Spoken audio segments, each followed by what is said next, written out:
Hey guys, it's FrostZTech here with an all new video, and today we'll be doing a logo effect or a logo reveal effect in Adobe After Fx. The only thing you need is a plugin called Element 3D from videocopilot.net. So make sure to like and subscribe and help me grow, and soon I'll be doing a giveaway. So make sure to subscribe and let's get started. So first of all you need to do is to simply create a composition, simply creating a composition name. For example, I'm going to name it a main, and let it be 920 x 1080 and square pixels, and that let be selected as 29.97, and make sure it's non-drop frame, and resolution up to you, and I'm gonna make that a 10-second and check OK.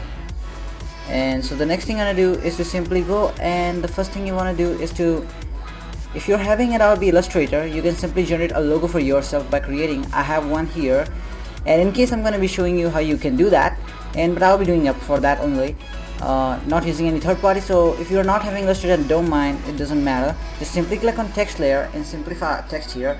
I have font Champagne and Limousine. It's given below in the description, you can download it up down there. Then simply type FrostZTech. It's up to you what you want to type. That doesn't mean you want to type the same name as I want to. I'm going to increase the font. I'm going to increase the spacing between them so that the element doesn't messes it up with. Now in case, I'm going to increase the font only, and let's center it out. Make sure to turn the caps lock off, because generally it refreshes the refreshing. So the next thing you want to do is to simply click here and make a new solid, or by simply pressing Ctrl+Y, you can go right click and make new solid, or go to layer and make new solid. In case I'm going to press Ctrl+Y, and I'm going to name it as E3D. Then click on OK, and right click on it, go to Effect, Video Copilot, and then go to Element. Or the next thing you can do is to simply going on Effects and Preset and type in Element, and copy this out over to the layer or over to the Element 3D layer.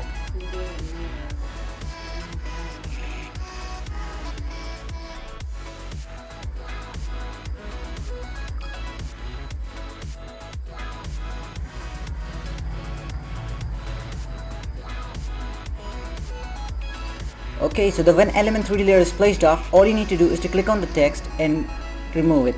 Do not remove the text, just simply click on the eye icon so that the text is gone. And now click on custom layers, click on custom text and mask, and in path 1 select FrostZTech. Or after a year time, just click on scene setup and click on extrude to extrude the text. And in case once the text has been extruded, just simply turn off the grid. We do not want the grid anymore, because who want to see that? Okay, so the next thing you want to do is, you can see the just a tip, hold click to move around the text, use your middle click to move the text around, and you can use the move tools. This is the move tool, X layer, Y layer, or whatever you want to, and rotation tool and scale tool. And once that, this is the camera, and this is pan zoom, or you can use the selection tool. So let's go to extrusion model and select an extrusion, and we'll be going down and see the tessellation. So once the tessellation, I'm going to show you what tessellation is. Now simply zoom into the text and see how much wireframe do we have. So you can see once tessellation is low, you can see there are many rough edges and we are having too much wireframe, and if we increase it to higher ultra, we can see we gain more. So that means it smoothens the text out, and I'm gonna change it to ultra only. That looks pretty much well. We're up to yes. You want to check off draft texture to make it more smooth, just to show up, because when you show all things, and you can even show up the environment where you are. There are thousands of environment, not thousands, but there are several environment available in Element 3D. You can check them out, you can change them as you want. They're gonna be further usable afterwards. So let's go to bevel and just click on here, go to bevel, and what we need to do is to click on bevel, and we're gonna extrude it. For example, I'm gonna extrude it a bit. Let's change this to 1.50. And the next thing you want to do is we're going to be doing something much better so that the text looks pretty much well. So let's check out what we can do more. Okay, so the first thing we want to do is click on enable bevel outline, so that the bevels look pretty much well on the outline side. And let's outline width, and let's see what happens if we increase it. So let's decrease it the way we want. Okay, if we click 0, and inside bevel a bit more spacing I want. Okay, let's click on extrusion model plus Ctrl+D to duplicate. Now go to extrusion model and click off, go to bevel and de-enable the bevel outline, and go to presets. So go to physical, no, go to matte, physical, and down here, and let's check on gold and place the gold onto this bevel. Look pretty much well. So go to bevel 1 and increase the outside bevel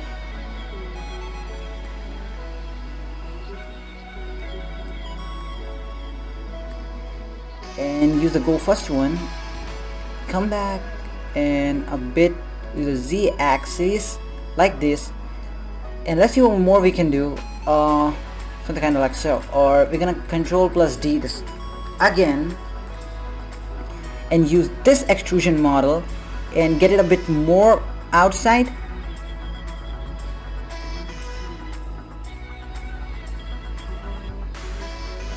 So let's check this out and use matte shadow to this.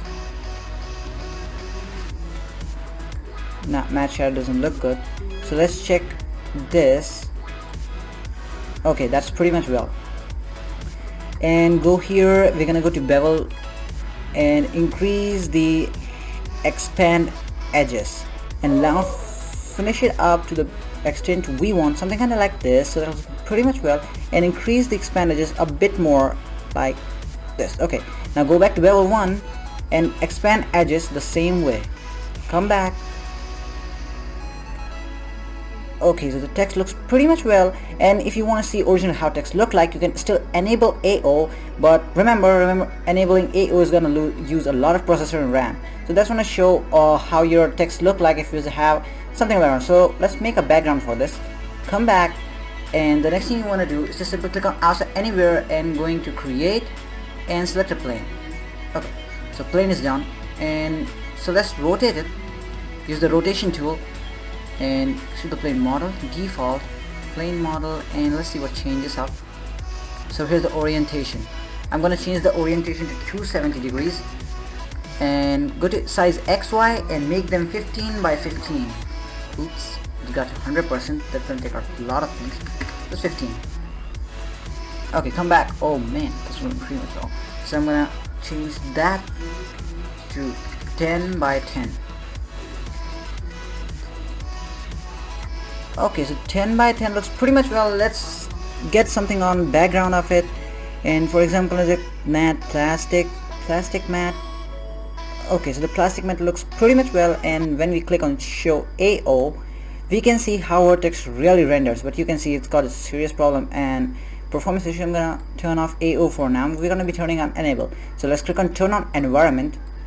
So here's background, your environment. You're completely on an empty room. You can rotate your environment as you want. In case you don't want it, you can assign the group folder, for example 1. So the next thing we want to do here is to simply get something that might show better on this plane. If you zoom it in and see the plane much more clearly, it has nothing on it. So something like this or something much more better. So simply click on to plastic matte and make this physical shader if it isn't in yours, and diffuse color is gonna be a bit grayish. Click OK and increase the ambient maybe up to 2 and diffuse to 1.50. So the reflectivity, and the reflectivity is depends upon what your environment is. If you increase the reflectivity and see your environment, that is completely reflecting the environment in front of it. So I'm going to turn off the environment and I'm going to decrease the reflectivity to 0. Yeah, you can still increase the reflectivity on these three. In case you want to go here and simply click on to this illumination, refraction and reflectivity, increase the reflectivity. But in case I'm not gonna do that, that makes it completely awkward look. So come down and let's see what we have. Wireframe, advanced, blend mode, all to find. So next thing you want to do is to simply head over to Chrome or anywhere you want and type in noise, high res. We have to get a really high resolution noise. So let's see where we can get it. That pretty much will, and let's see how depth it have. It have a really good depth. So let's download this file. I'm gonna place in desktop. It's called master.4. I'm gonna add noise, and I'm gonna save it. So come back to AE and click on balance segment, and here you can see texture. Click on diffuse and load texture, and simply select the noise. That's not mine one. I'm gonna this one, and let's check on what things we can do. Do not invert it. We're gonna increase the gamma by 5, not by 5, maybe. It looks pretty much bad. You can still check noise, whatever been affecting up. Yeah, that would be called perfect. Now increase the contrast a bit more down in brightness, and here's the resolution. So check on the resolution now. If we decrease the resolution,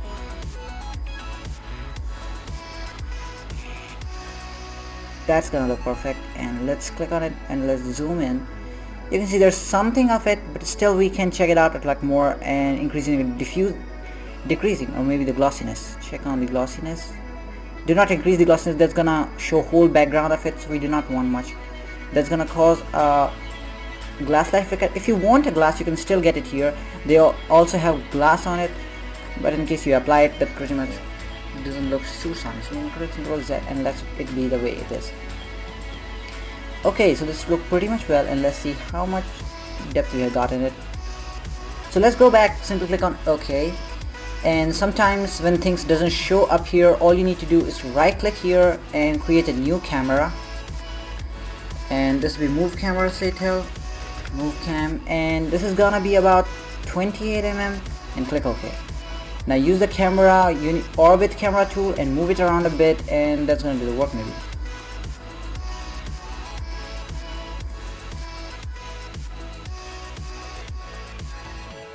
So I just turned it on and I just saw why the background wasn't showing up.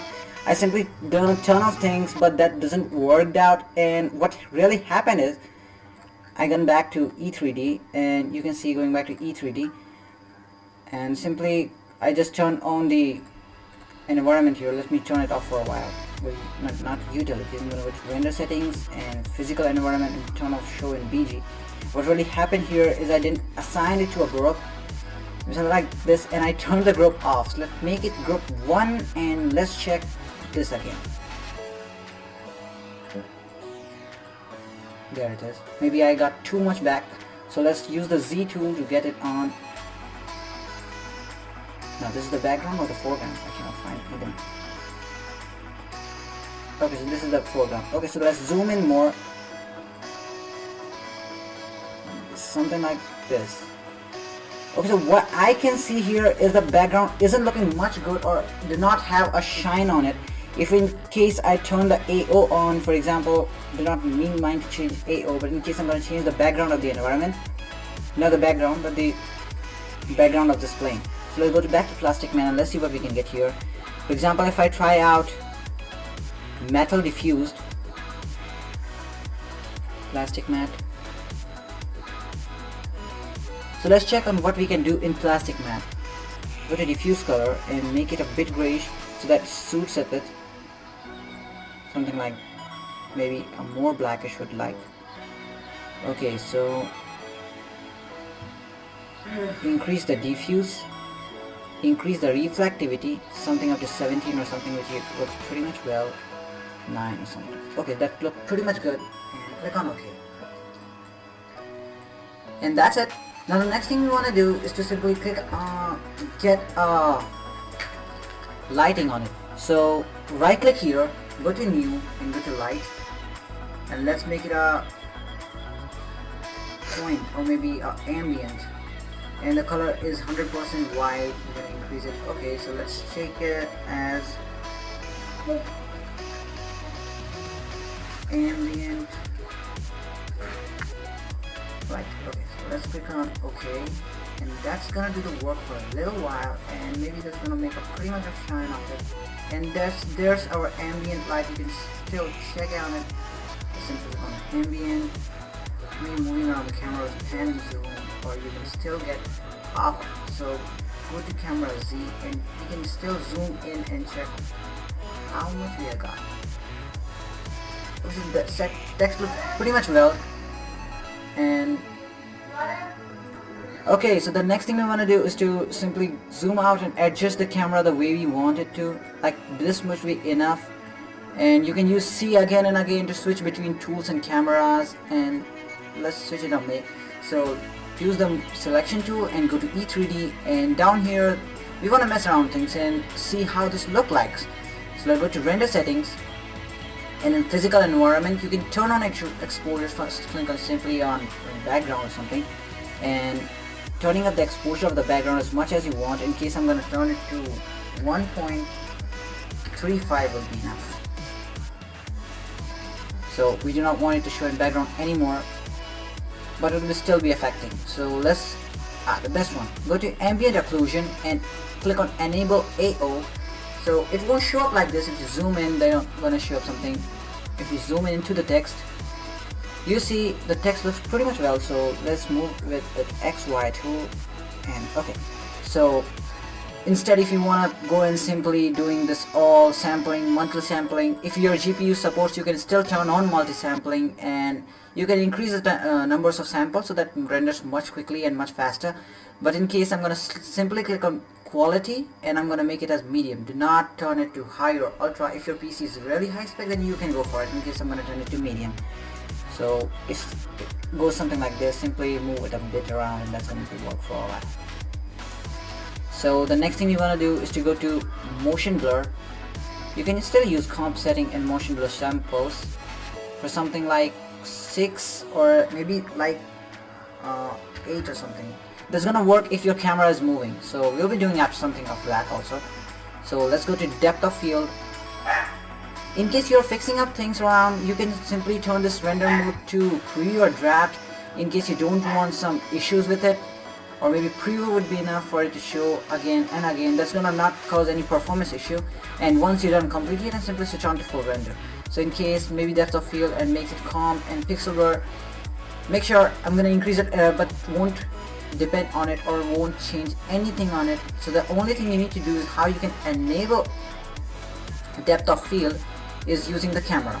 So we have already created a camera. So simply go to camera and press A 2 times, A. And down you come, and you're gonna see depth of field. Just turn that to on. So that's gonna cause a bit of blurriness. Okay, so move the Z tool, and I'm gonna come back a bit, or more a bit. I'm gonna zoom in. This would be enough. And we're gonna adjust this blur, don't worry for it.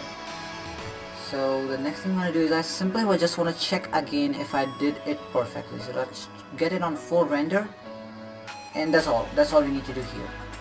So let's come on back to camera, and here what two things you want to do is to set up aperture and focus distance. For in case, I'm going to set aperture to 400, and I'm going to increase focus distance to 4000. Maybe that's going to check out how it works. Like that pretty much make it really right. Let's make it to 17. And focus distance. So focus distance pretty much blur, doesn't things up. So I'm gonna change this to 2000 and 1000. So wait, I'm just gonna come back searching the best settings for me. It's up to you, whatever resolution you're using. You can still find the resolution going to composition and composition settings. I'm using 920 to 1080. So I'm gonna come back finding the best one. Okay, so that looks pretty much well for me, and it's just focus distance, aperture at 298 and 17p, and it's up to you how you want to use it. You can just simply figure out where you're gonna go. So we're gonna do this for a while, and so the next thing we want to do is, maybe it won't show up here. No, it won't. So it is position, and maybe the point of interest in position. Just press 2 U or just once U on it. No, it won't work. Just press U 2 times on camera, and it's gonna show up the position and point of interest. So creating or animating the text the way you want is a difficult task, might seem, but it isn't. So all you need to do is to simply click on active camera, not the active camera, just one view, and switch it to 2 view horizontal. And it's gonna show you where your camera is and the point of interest where it is, and the active camera will be shown here. So that get is a bit backward so that we can see much clearly. We do not want any effect. Get it bit down, and the two things we want to do here is the keyframe point of interest and keyframe position. Here, just zoom in, and you can use the Z, X, Y axes. Instead, I switch them off. So let's use the Z axis to find the camera position perfect what it suits to us. Okay, this looks very much perfect, and I'm gonna again press AA on it and increase the focus distance so that looks pretty much well, a bit more. Okay, and click on U, or not click on camera and press U to show all the keyframe that you have it.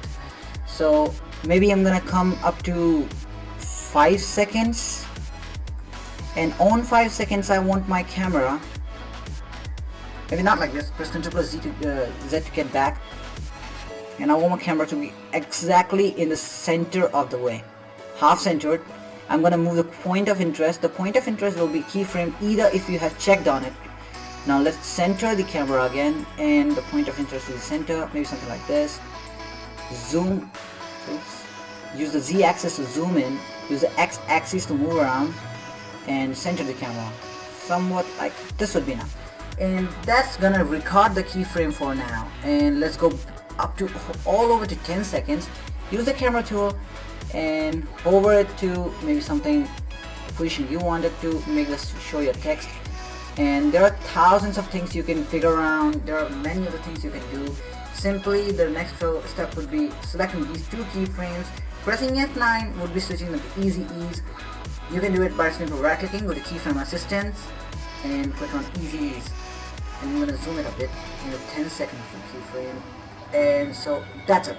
That's the one view. Let's go to back and one view. Going to be active camera, something like this. I'm going to switch this to 33.3. And I'm going to stop it for now and come back when it's completely rendered.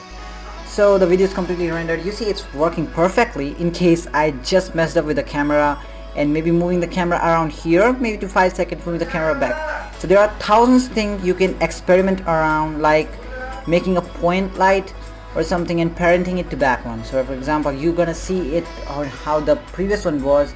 It must have looked pretty much well in case I fully rendered and did everything I could. And that's all for today, but still I'm going to show you one thing you can do on it by simply clicking on new layer and making a new light and making it a point light. For example, a point or a spotlight. For example, angle, I'm going to make it a point light only. And fall off, let it be smooth or make it to none. And I'm going to make it as P-O-I-N-T,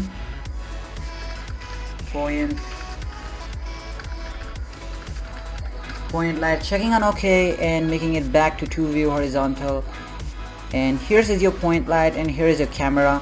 So the only thing you want to do is to go to point light, press A 2 times, not A, pressing U 2 times, and maybe simply going out to it and going to transform and the position. Okay, so only thing you need to do is to simply go to ambient light, not to ambient, simply going on to our camera, pressing A 2 times, not A, I again messed up, just simply press U 2 times on it, and you're gonna copy the location, position, just copy it, maybe Ctrl C would work, copy the position, paste it here, so the position works perfect. So all you need to do is to go to start off, and the next thing what we want to do is to click on this pick whip and parent it to the position of the camera, something like this. So the position is perfectly parented, and maybe it doesn't support it, but still we can. For example, if you want to do it, you can simply go to 5 seconds.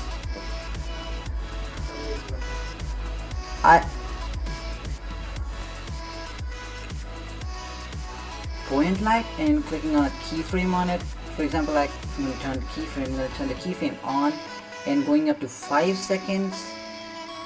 And from 5 seconds, copy the position of the camera, copy it and paste it, and again going back to overhaul over to 10 seconds, and I'm gonna copy the position again, not like this, I'm gonna copy the position and paste it right over here, and that's gonna do the work. That's gonna make the point light go through in the way we want it to. So that was it, and the video is completely rendered in foreground. You might have seen how it looks like. It's up to you how you want to experiment around things. You can simply go around thousands of things in Adobe After Fx. Stay tuned for more tutorials, and that's all for today. Make sure to like and subscribe, share this video, and I'm FrostZTech. I'm sending